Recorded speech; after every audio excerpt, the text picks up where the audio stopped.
Assalamualaikum warahmatullahi wabarakatuh. Pada kesempatan kali ini saya akan melakukan pemeriksaan sensoris. Untuk pemeriksaan sensoris yang pertama adalah anamnesis subjektif, dan untuk anamnesis subjektif ini akan saya skip. Lanjut ke pemeriksaan yang kedua. Pemeriksaan yang kedua adalah anamnesis khusus, di mana pada bagian yang pertama adalah inspeksi atau kita menggunakan visual kita. Untuk inspeksi sendiri ada dua macam, ada statis dan dinamis. Di mana statis itu kita melihat pasien dalam keadaan diam. Apakah dari raut wajah pasien ada kayak menahan rasa sakit atau nyeri. Kemudian untuk yang dinamisnya kita bisa melihat dari pola jalan pasien, apakah ada masalah di situ. Kemudian si pasien apakah menggunakan alat bantu atau tidak, seperti itu.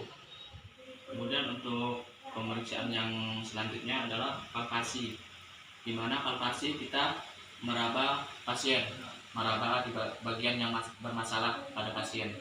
Tujuan palpasi ini adalah untuk mengetahui apakah si pasien memiliki kelemahan otot atau mengalami ketegangan otot, seperti itu.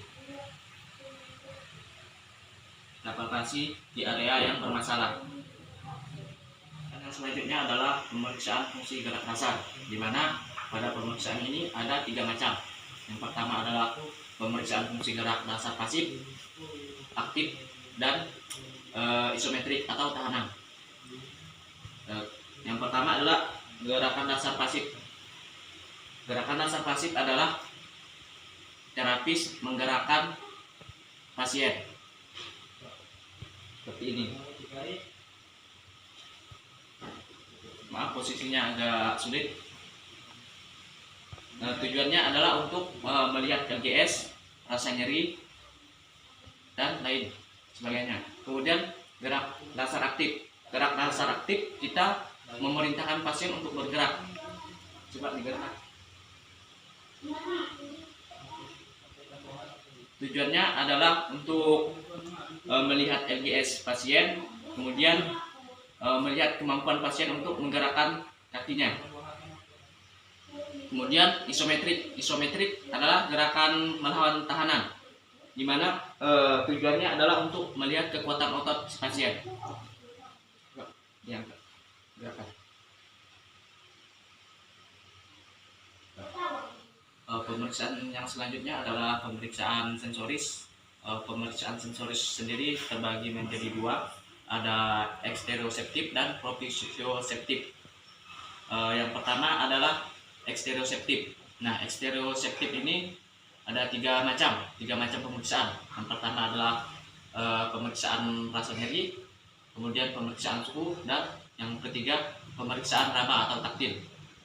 Untuk pemeriksaan nyeri, nah pemeriksaan nyeri ini yang pertama kita menjelaskan dulu tujuan dari pemeriksaan ini pada pasien. Kemudian pasien kita suruh untuk memejamkan mata, Pak. Setelah itu alat ini, jarum, kita teskan dulu pada bagian yang sehat, seperti ini. Ini rasanya apa, Pak? Tajam. Ini. Oke, pada bagian yang sehat maka akan seperti itu. Kemudian kita lakukan pada bagian yang bermasalah. Ini rasanya. Ini. Nah, seperti itu. Kemudian pemeriksaan suhu, pemeriksaan rasa suhu. Nah, sama seperti tadi, kita menjelaskan dulu tujuan dari pemeriksaan ini, kemudian pasien disuruh memejamkan mata. Nah, alat yang kita gunakan adalah bisa air hangat dan air dingin. Air hangat itu dimasukkan ke dalam tabung. Nah, seperti ini. Berhubung saya tidak punya alatnya, jadi saya pakai ini, tisu dan sendok. Sendok ibarat panas, tisu ibarat dingin, seperti itu. Kemudian sama seperti tadi, dimana untuk mengetes suhu kita tes dulu pada bagian yang sehatnya, kemudian baru ke bagian yang bermasalah. Setelah pasien memejamkan mata, maka akan kita tes pada bagian yang sehat terlebih dahulu, seperti ini. Ini rasanya apa, Pak? Ini. Nah, kemudian kita tes pada bagian yang bermasalah. Ini Pak, rasanya apa? Ini rasanya apa? Nah, ketika pasien benar menjawab panas dan dinginnya, maka si pasien tidak mengalami masalah pada rasa dingin dan panas. Seperti itu. Kemudian untuk pemeriksaan yang selanjutnya adalah pemeriksaan rasa raba atau taktil. Jadi sama seperti tadi, kita jelaskan dulu tujuan kita melakukan pemeriksaan ini apa. Kemudian pasien disuruh memejamkan mata. Kemudian untuk prosedurnya sama, kita tes pada bagian yang sehat dulu, baru bagian yang bermasalah. Seperti ini. Kita alatnya menggunakan tisu, kapas juga bisa. Seperti ini ya. Ada yang dirasakan Pak? Lanjutnya, itu tadi bagian yang sehat. Dan kita tes ke bagian yang bermasalah. Ini ada rasa atau tidak Pak? Nah, ketika pasien menjawab ada, berarti si pasien tidak mengalami masalah pada taktilnya atau rasa rabanya, seperti itu. Kemudian untuk pemeriksaan sensoris yang berikutnya adalah pemeriksaan proprioceptifnya, di mana pada pemeriksaan ini ada 3 macam pemeriksaan, yaitu pemeriksaan rasa gerak, rasa sikap, dan rasa getar. Untuk yang pertama, pemeriksaan gerak, pemeriksaan rasa gerak. Nah, pemeriksaan rasa gerak ini saya atau fisioterapis memegang jempol kaki pasien dengan jari telunjuk dan ibu jari saya atau fisioterapisnya. Kemudian jempol kaki ini kita gerakkan ke atas, ke bawah, ke samping. Kemudian kita menyuruh pasien untuk menjawab gerakan tersebut, apakah gerakan itu ke atas, ke samping, atau ke bawah, dan sebagainya.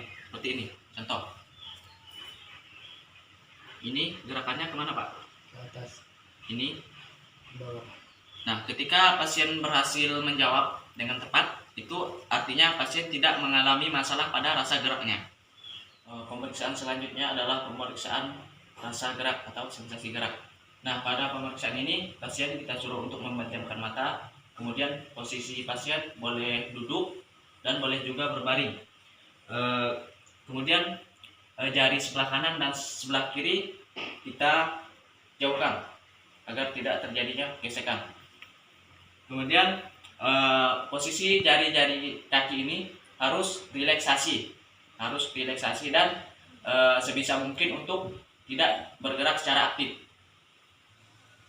Kemudian jari pasien ini kita gerakan, terapis gerakan dengan sentuhan seminimal mungkin tanpa harus adanya tekanan. Kemudian kita tanyakan kepada pasien apakah ada terjadi perubahan posisi atau perubahan gerak pada jari kakinya. Pak, ini apakah ada perubahan posisi pada jari kaki Bapak? Nah, ketika pasien menjawab tidak ada, maka akan kita lanjutkan ke pemeriksaannya ke bagian tubuh yang lebih besar, seperti kakinya, betisnya, dan semacamnya. Pemeriksaan selanjutnya adalah pemeriksaan rasa getar atau sensasi getar. Nah, alat yang digunakan adalah garpu tala. Berhubung saya tidak punya garpu talanya, maka saya di sini menggunakan sendok. Nah, anggap ini garpu tala. Nah, sebelum memulai tes atau pemeriksaan ini, pasien kita suruh untuk memejamkan mata terlebih dahulu. Kemudian garpu talanya kita pukulkan ke dinding untuk melihat getarannya. Kemudian sesegera mungkin kita letakkan ke tubuh yang bermasalah tadi. Nah, kemudian pasien kita tanyakan apakah merasakan getaran atau tidak. Ini ada getaran atau tidak Pak? Ada Pak. Nah, ketika pasien menjawab ada, berarti pasien tidak mengalami masalah pada rasa getarnya, seperti itu. Ya. Untuk pemeriksaan selanjutnya adalah pemeriksaan diskriminatif. Nah, pemeriksaan diskriminatif ini ada 3 macam. Ada gramestesia, barognosia, dan topognosia. Nah, untuk gramestesia ini adalah rasa untuk mengenal angka atau huruf di telapak tangan pasien. Nah, caranya adalah si pasien kita suruh untuk memejamkan mata, kemudian